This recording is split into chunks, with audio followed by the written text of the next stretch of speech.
Negative peoples கிட்ட இருந்து தள்ளி இருக்கணும் அப்படின்னு சொல்கிறாங்க. அவங்கள எப்படி நம்ம அடையாளம் காண்றது? ஈஸி தானே. நெகட்டிவ் பீப்புள்ஸு முதல்ல வகையறா தெரிஞ்சுக்குங்க.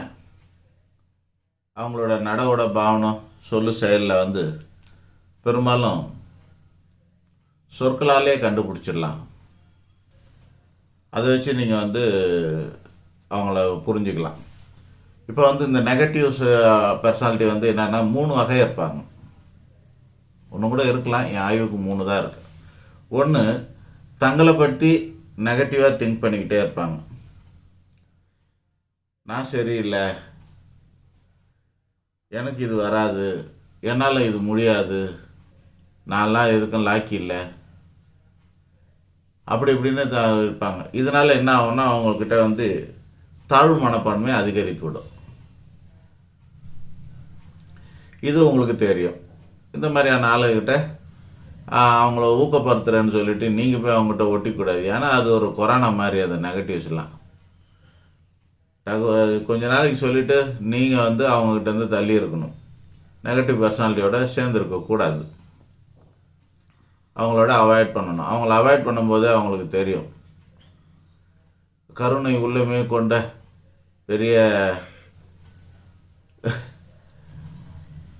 வள்ளலாக நினச்சிக்கிட்டு நீங்கள் பாட்டு அவங்களுக்கு உபதேசம் பண்ணுறேன், அவங்கள பாசிட்டிவ் ஆக்குறேன், அப்படி இப்படிலாம் நினச்சிக்கிட்டு அவங்களுக்கு இது பண்ணிகிட்டு இருக்கக்கூடாது.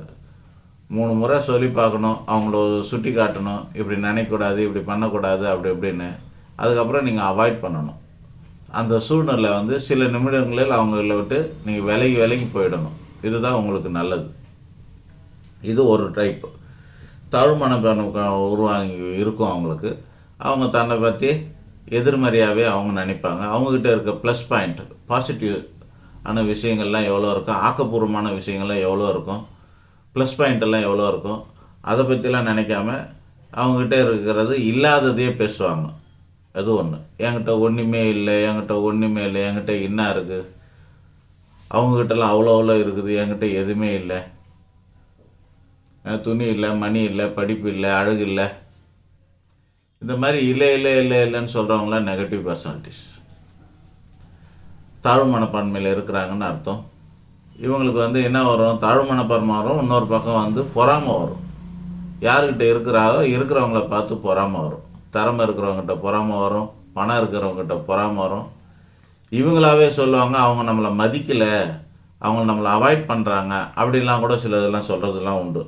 அவங்க நம்மளை கேவலமாக பார்க்குறாங்க, அப்படி இப்படிலாம் கூட நினைப்பாங்க. ஸோ இதெல்லாம் ஒருவர் தன்னை பற்றிய தாழ்த்தி நினச்சிக்கிறது அவங்களுடைய எதிர்மறையை காட்டும். ஒன்று. ரெண்டாவதாக நம்மளை பற்றி சொல்லுவாங்க. இப்போ நீங்கள் கேள்வி கேட்குறீங்க இல்லையா, உங்களை பற்றி சொல்லுவாங்க. எப்போ பார்த்தாலும் உங்கள்கிட்ட இருக்கிற நெகட்டிவ்ஸை சொல்லிக்கிட்டே இருப்பாங்க. உங்கள்கிட்ட எவ்வளோ ப்ளஸ் பாயிண்ட் இருக்கும், எவ்வளோ நல்ல விஷயங்கள் இருக்கும், அதெல்லாம் சொல்ல மாட்டாங்க. உங்கள்கிட்ட இருக்கிற நெகட்டிவ்ஸ், உங்கள்கிட்ட ஒரு புல்லட் இருக்குன்னு வச்சுக்கோங்க. ஆக்சுவலி உங்கள்கிட்ட அது ஒன்று தான் நல்லா இருக்குதா இருக்கும். மற்ற விஷயங்கள்லாம் அவங்ககிட்ட அவ்வளோவா இல்லாமல் இருக்கும்.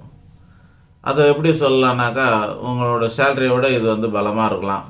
இந்த மாதிரிலாம் இருக்குது. அப்போ என்ன பண்ணலான்னாக்கா, உனக்கு போய் இது எதுக்குன்னுவாங்க. அவங்க நெகட்டிவ். உனக்கு போய் இது எதுக்குன்னு சொல்கிறாங்க பாருங்கள், அவங்களுக்கு நெகட்டிவ். அவங்கள என்ன பண்ணணுன்னாக்கா, நீங்கள் அவாய்ட் பண்ணணும். அது பாசிட்டிவாக சொல்கிறதா இருந்தால் என்ன இருக்குன்னா, ஃபஸ்ட் கிளாஸாக இருக்குது, வண்டி நல்லா இருக்குது, பரவாயில்ல, நீ புல்லட் வாங்கியிருக்கிற அப்படின்னு சொல்லலாம். அதுதான் சொல்ல வேண்டியது. வருமானத்தை அதிகப்படுத்திக்கணும், அதை இது பண்ணிக்கணும்னா, நீ வாங்குகிற சம்பளத்துக்கு உனக்கு புல்லட்டில் ஒரு கேடானாங்கன்னு வச்சுக்கலேன், அவங்களாம் நம்மளை பற்றி நெகட்டிவாக சொல்கிறாங்கன்னு அர்த்தம். ஆக உங்களை பற்றி, உங்களோட திறமை பற்றி, உங்களோட அழகை பற்றி எப்போவுமே நெகட்டிவாக சொல்லிக்கிட்டே இருக்காங்க பாருங்கள், அவங்களையும் நீங்கள் தள்ளி வைக்கணும் அல்லது நீங்கள் தள்ளி போயிடணும். உங்களிடம் இல்லாததெல்லாம் சுட்டி காட்டி உங்கள் மனசை நோக்க அடிக்கிறவங்களாம் உங்களுக்கு நெகட்டிவ்ஸ். உங்களை ஊக்கப்படுத்தாமல் உங்கள் மனசை சோர்வடைய விடுறவங்கள உங்களுக்கு நெகட்டிவ்ஸ், அவங்கக்கிட்டே நீங்கள் தள்ளி இருக்கலாம். மூணாவது ஒரு நெகட்டிவ் இருக்கான். அவன் என்னன்னா, இந்த உலகமே சரியில்லை, இந்த அரசியலே சரியில்லை, இந்த யாருமே சரியில்லை, எப்போ உலகம் இந்த டிவிலெல்லாம் பார்த்தீங்கன்னா ஜோசியருங்கெல்லாம் சொல்கிறது வந்து சுனாமி எப்போ வரும், உலகம் எப்போ அழியும், இதை நிறைய கேட்பானுங்க, கேள்வியும் கேட்பாங்க. ஜோசியருங்களாம் அதுக்கு பதில் சொல்லிகிட்டு இருப்பாங்க. அந்த ஆங்கரும் கேள்வி கேட்பார். எப்படி இருக்குன்னு கேட்டாங்கன்னா அது வேறு விஷயம். இந்த வருஷம் எப்படி இருக்கும், அடுத்த உலகம் எப்படி இருக்கும் அப்படின்னு கேட்டால் பரவாயில்ல. இந்த கால ஞானம் அப்படிலாம் சில இதெல்லாம் இருக்குது, எதிர்காலத்தை பற்றிலாம் சொல்லக்கூடிய விஷயங்கள்லாம். அதில் வந்து அழிவெல்லாம் சித்தர்கள் சொல்லி வச்சுக்கிறான்னு சில கேள்வி கேட்குறது நம்மகிட்டையும் கேட்பாங்க. எப்போ வந்தாலும் எப்போ சுனாமி வரும், எப்போ உலகம் அழியும், கலியுகம் உலகம் அழிய போகுது அப்படின்னு. கலியுகம் வந்து 5150 வருஷம் கூட ஆகலை இன்னும். அது 4,32,000 வருஷம். இந்த 5000 கம்மி பண்ணால் கூட இன்னும் 4,4 லட்சம் வருஷம் இருக்குது. எவ்வளோ? 4,4 லட்சம் வருஷம் இருக்குது. 4,25,000 வருஷம் இருக்குது. இப்போ போய் வந்து அது அழியிறதை பற்றி இப்போ பேசுறது, கலியுகத்தில் இப்படி ஆகிடுமாமே அப்படி ஆகிடுமாமே. அந்த ஆக்சுவலி இந்த இயற்கை பற்றியெல்லாம் பேசுகிறாங்க பார்த்தீங்களா, அதில் கூட எனக்கு வந்து உடன்பாடு இல்லை. அதெல்லாமே வந்து நெகட்டிவ்ஸ் தான். இயற்கை பாதுகாப்புங்கிற பேரில் ரொம்ப நெகட்டிவாக பேசுவாங்க. இது அழிஞ்சு போயிடும், அது அழிஞ்சு போயிடும், இது போயிடும், அது போயிடும்னு சொல்லிட்டு. ஆக்கப்பூர்வமானது என்னென்னா, இப்போ பிளாஸ்டிக்கை ஒழிக்கிறாங்கன்றாங்க. பிளாஸ்டிக்கை ஒழிக்கிறாங்க. நம்ம பால் கவரே ஒழிக்க முடியல நம்மளால். பிளாஸ்டிக் எங்கேருந்து ஒழிக்கிறது? பால் கவரே ஒழிக்க தெரியல, வக்கு இல்லை, அறிவு இல்லை. பால் கவரை ஒழிக்கிறதுக்கு அறிவில்லை நமக்கு. ஆனால் சௌகரியமாக பயன்படுத்தின பிளாஸ்டிக்கெல்லாம் ஒழிக்கணுன்றாங்க. அது ஒரு அற்புதமான வரம். அது ஒரு அற்புதமான வரம். பிளாஸ்டிக் கவரை ஒரு பிளாஸ்டிக் திங்ஸ் இருக்குது பாருங்கள், சில இடத்துல வந்து வெயிலுக்கு வந்து பிளாஸ்டிக் ஆகாது. பிளாஸ்டிக்கு வெயில் ஆகாது.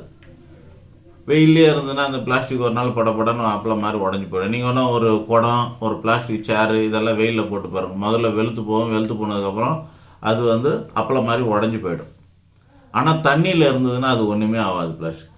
இப்போ இரும்பு எடுத்துக்கங்க, இரும்பு வெயிலில் இருக்கிற வரைக்கும் நல்லா இருக்கும், தண்ணியில் இருந்ததுன்னா துரு பிடிச்சிடும். அப்போ இதை நம்ம மாற்றி பயன்படுத்துறதுக்கெல்லாம் யூஸ் ஆகும். எந்த இடத்துக்கு எது யூஸ் பண்ணணும் அப்படிங்கிறதெல்லாம். இப்போ வந்து ஒரு தூண் வந்து நடுறோம், பூமிக்கு அடியில் நடுறோம்னு வச்சுங்களேன். இந்த தூணை நடும்போது பூமியில் துரு பிடிச்சிரும். பூமியில் அது துரு பிடிச்சிரும், அப்படியே வெறும்னா நட்டோம். ஆனால் ஒரு பிளாஸ்டிக்கு